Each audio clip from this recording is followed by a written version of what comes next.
Hey viewers, Ale7 here, bringing you an update on my whole EDC kit. I made an EDC kit video a few months back and I got pretty positive feedback. You guys left me a lot of good tips and hints. You guys made some suggestions here, and overall I've been getting at the whole EDC concealed carry process. I've been learning, practicing new things, and overall it's been working out pretty well for me. So I'm going to give you guys a laydown of what I've been carrying, and maybe it'll be helpful and show you guys maybe if you consider making some changes to your kit or any. Just give you guys some ideas. So running down the line, I've made pretty much changes to just about everything, I think, sort of. For one, I switched over to appendix carry. This isn't really news. So you guys know this firearm is empty. Also don't have a magazine in the gun. I'm still carrying my Makarov. I've made some upgrades to it. In the past, I've had the 19-pound spring instead of the stock 17-pound spring. Ever so slightly lightens up recoil. It doesn't make too big of a difference. With the 17-pound spring, the spent shells would fly like 20 feet away. With the 19-pound spring, they don't fly as far. So that's really not too big of a big change, but I have upgraded to the Makarov PMG grip. This is awesome. Completely changes up how the gun is held. I'll put it over here so you guys can see it better. The grip is different. It has pretty good texturing. It still has that double stack feel, sort of, and it has an upgraded beaver tail, so making follow-up shots and managing recoil is better. Now this shape is a bit like out there, so I was always concerned about printing more. I think it does a little bit, kind of print more than the previous, what was it called, the Pierce grip, because it was just pretty simple and rubberized there. It didn't really print much. So yeah, I'm no longer carrying at a 4 or 5 o'clock position like I used to. Appendix carry is generally faster. I could just draw real quick. Again, the firearm is unloaded. There's nobody behind the camera. I have it set on a tripod. But yeah, appendix carry is generally faster. It's still safe. I'm using a kydex appendix carry holster. I have put up these updates on Instagram and such. So that's that for the firearm. I switched my knife. I didn't like it. I mentioned that in my previous EDC kit video. It's actually not on my belt. I have it on a pants pocket here. I switched it over to the Kershaw Shuffle. It's actually a really great knife. It's really small, and it's really useful. I actually use this pretty much on a daily basis at work, cutting open boxes and such. And if, I don't know, I need to cut like a string or something, I just always carry a knife with you. It generally comes in handy. Pretty much use it on a daily basis for some random task. On my right pocket, I'll just go down the line. Carry keys to my house, keys to my vehicle. That's it. I like to keep my right pocket pretty simple. I also switch my belt. Guys, if you conceal carry, I strongly recommend that you get yourself a good belt for concealed carrying. I'm using a 511 Tactical. It's actually going to be maybe kind of difficult from the lighting I see. It's the 511 Tactical TDU. It's the double duty belt, or double carry. I believe it's the double duty belt. I'll leave it linked here in the video somewhere. But it's actually a really affordable and good quality concealed carry belt. It keeps everything level. If you're using a regular belt, if you make the switch, it makes a big difference. Now, I know there are some concealed carry belts out there that are over $100. You don't really have to spend that much for this 511 Tactical belt. I actually got a really good deal on it. It was about $25. The funny thing was, at Army and Navy, there's a different version of the 511 Tactical belt. It's not the double duty, it's like a single, I don't know, it's like two belts. For the double duty, it's like two belts put together. There's like a version that's just like one belt. I've seen at Army and Navy, they charge like $40 for it. So if you're looking for a concealed carry belt, maybe not go to a gun store, maybe look online, you'll get yourself a better deal.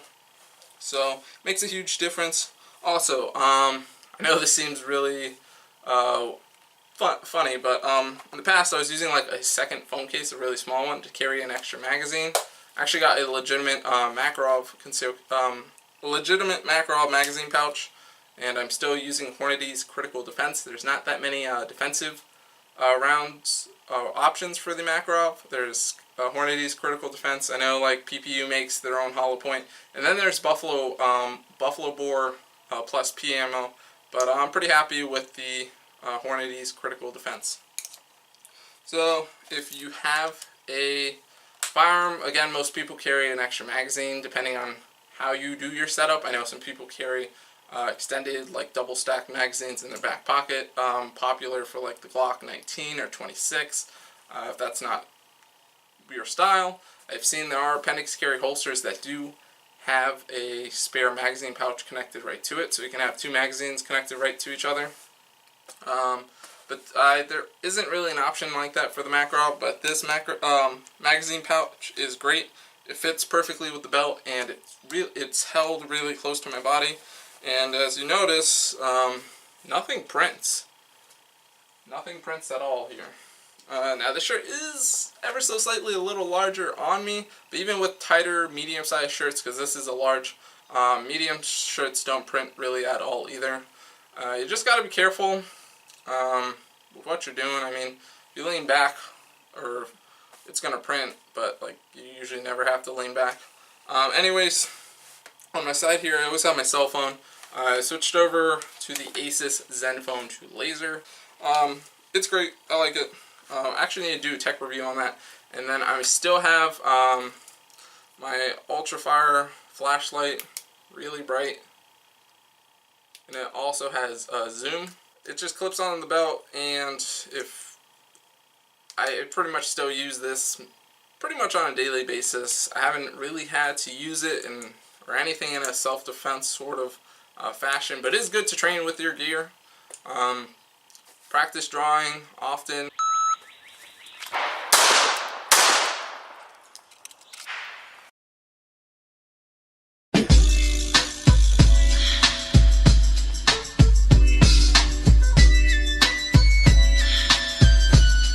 If you don't get out to the range much, use snap caps. Set up a target on a wall. Stand a good distance away from it. This is a great way to improve your accuracy. Put the target on the wall, load up your firearm with snap caps. Make sure there are only snap caps in your firearm. Present the pistol. Shoot at the target. See if your hand makes any jiggles, or if you snap the gun forward, because some people anticipate recoil that way. And just practice. Do that, I don't know, once a week or something, and whenever you have the time, and you'll improve your accuracy the next time you actually go out to a range and shoot paper. You'll notice it makes a big difference. In my left pocket, it's just miscellaneous things. I have a comb, I have a nail clipper, and a chapstick. And then in my back pocket, I have my wallet with my ID and my license to carry. I usually carry cash on me. And that's about it, guys.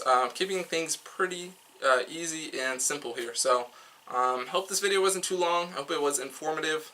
Just remember to carry every day. Make it a habit so you do carry it every day. I know too many people who have a license to carry.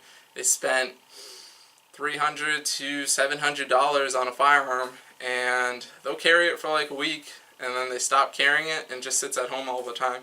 And it's probably the day you don't carry your firearm is the day something happens. So just stay safe. Follow all of your local laws.